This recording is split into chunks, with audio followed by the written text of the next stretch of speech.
Okay, well this is beyond my better judgment, but this is for a client who's pretty much taken care of me, so I'm going to go ahead and take care of him. We're working on a Subaru Impreza with a rusted out front subframe. So the first order of business is to get things like the splash shield out of the way. I already went ahead and took out these three 12mm bolts that are located like so. Alright, so I'm going to go ahead and remove those, and there's some more of these plastic fasteners. The ones that you pull the center piece out so that the rest of it will come out. There's a bunch of these left, so I'm going to go ahead and pull those out. And we'll see you here in the next step.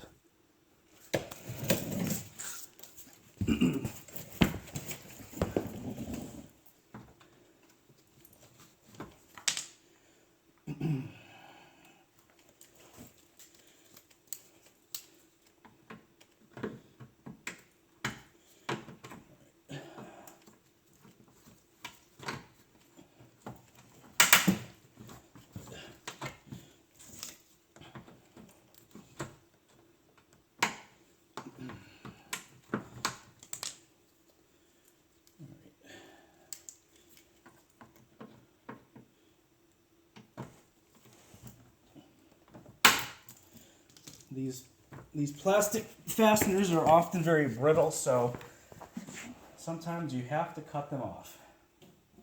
So we'll go ahead and do that off camera here, and we'll get back to you. Okay, well, I've got the entire front skid plate or splash pan off of the vehicle now, and you can see here we've got extensive rust right there, and on the other side, you know, pretty much the same deal right there also. So we're pretty much just going to remove and replace that entire subframe. Kind of a pain in the ass to do, but or a pain in the butt. There's a bunch of 17mm bolts that hold it up to the undercarriage. For the most part, all you have to do is just unbolt everything, and this whole unit should come off.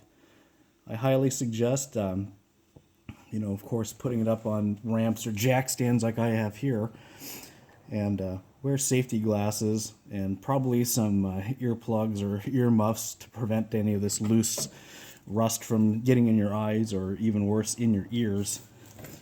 So I'm going to go ahead and start loosening these bolts, and we'll show you the next step. Please come out.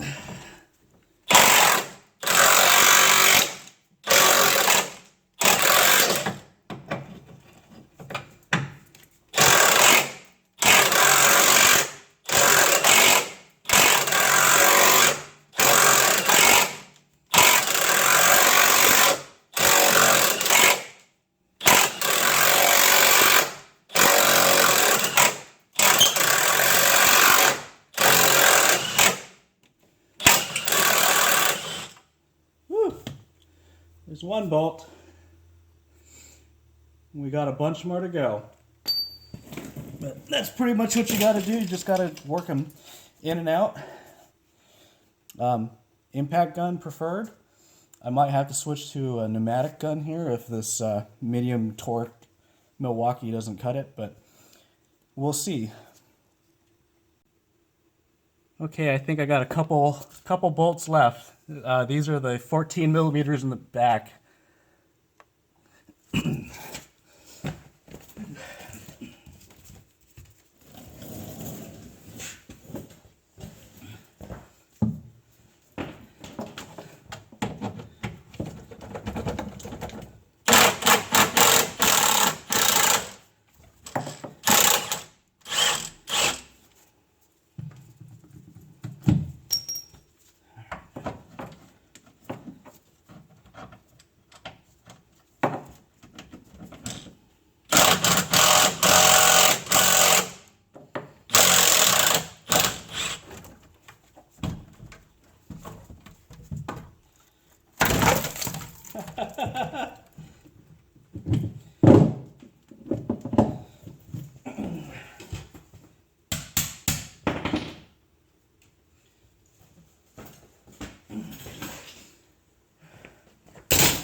Okay.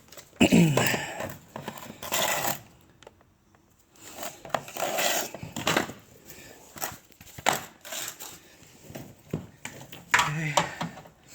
Last one up front was this 12 millimeter. And like so, the subframe is out. See if we can get you a better view here.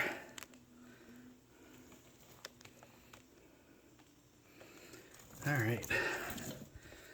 That is one heck of a mess. I normally wouldn't even bother these Subarus, but like I said, it's a pretty good client of mine. So I'm going to go ahead and remove and replace this.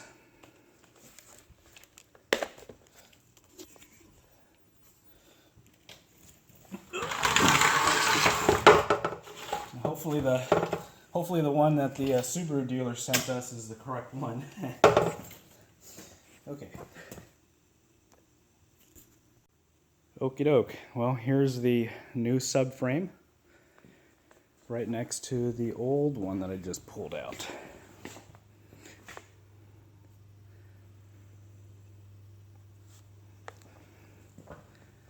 As you can see here,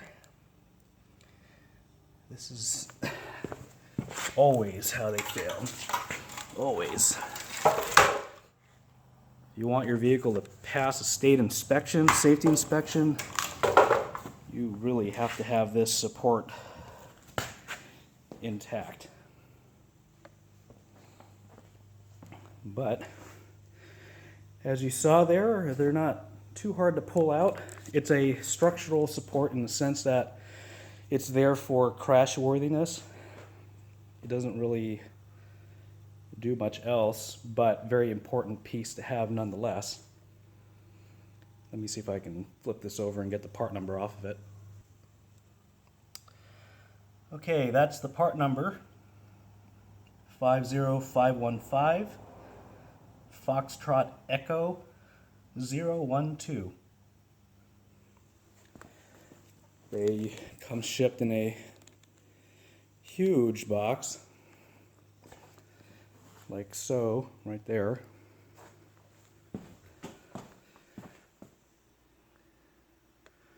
And that's the part number again. So we're going to go ahead and hopefully get it back in the vehicle. And I'm going to go ahead and try to find the bolts that they were supposed to send with this.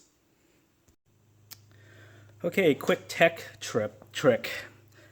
When you put these back on, you see these U notches on the very back of the subframe.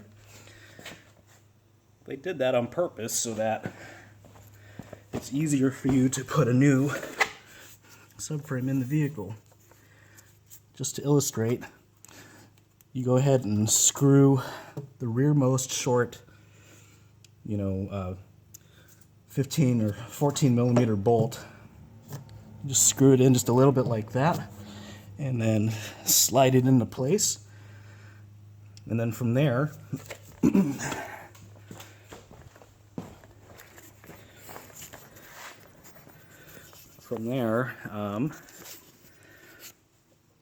this is the front tab. These new subframes only come with one for some reason. That doesn't really matter. Once you get the two rear ones hooked in, you can then pivot the subframe up and put the 12 millimeter screw in the front.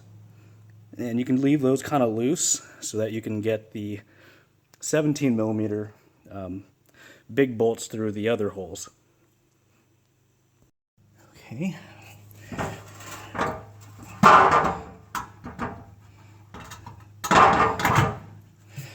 Like so. And do the same on the other side, and then lift the undercarriage or the subframe up. Okay, let's continue this. A little tricky, but once you get it hooked into the back, you just lift the subframe up, and then put the 12mm bolt back in. And then from there, you can let go. You can let go. Subframe stays nice and steady for you. And you can go ahead and put the other bolts back in.